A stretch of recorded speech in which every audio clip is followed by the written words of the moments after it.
Hello విజయర్స్, నేను వరుణ్ గారు అబ్బాయి. ఈరోజు మా హాస్టల్లో పెట్టిన బ్రేక్ఫాస్ట్ అంటే సిద్ధం వచ్చేయండి. సో ఫస్ట్ వచ్చేటప్పటికైతే ఎగ్ ఆమ్లెట్ అనమాట. ఇది కొత్తిమీర ఆనియన్స్ అది వేసి బాగా చేస్తాడు. అండ్ అలాగే ఇడ్లీ అనమాట. దాంతోపాటు ఇంకా ఇది వచ్చేటప్పటికి హాట్ పొంగల్. ఇది పొంగల్లా కూడా లేదు, నూకతో చేసిన పొంగల్లా ఉందన్నమాట.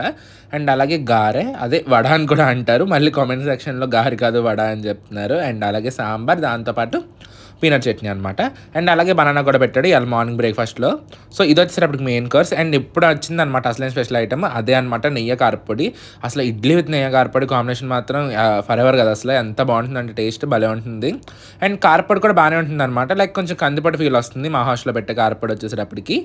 ఇంకా ఈ రోజు ఓవరాల్ ప్లేట్ వచ్చేసేటప్పటికి ఇదనమాట. ఇంకా టేస్ట్ విషయంకి వచ్చేటప్పటికి అయితే ఇడ్లీ విత్ నెయ్యి కారపొడి మాత్రం టేస్ట్ అదిరిపోయింది అనమాట యాజ్ యూజువల్గా. అండ్ అలాగే గారె టేస్ట్ కూడా బాగానే ఉంది. నాకు జనరల్గా గారె అంత నచ్చదు, బట్ కాకపోతే గారె టేస్ట్ కూడా బాగానే ఉందన్నమాట. ఇవాళ కారపొడితో తింటే అది కూడా బాగానే ఉంది. అండ్ అలాగే హాట్ పొంగల్ టేస్ట్ కూడా బాగానే ఉంది ఈరోజు.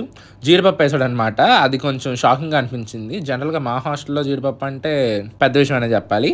ఆమ్లెట్ కూడా టేస్ట్ బాగానే ఉందన్నమాట. So that's for today's video. Next మేము కలుద్దాం. అంతవరకు బాయ్. Subscribe for more. వెళ్ళే ముందు వీడియోకి లైక్ చేసేయండి.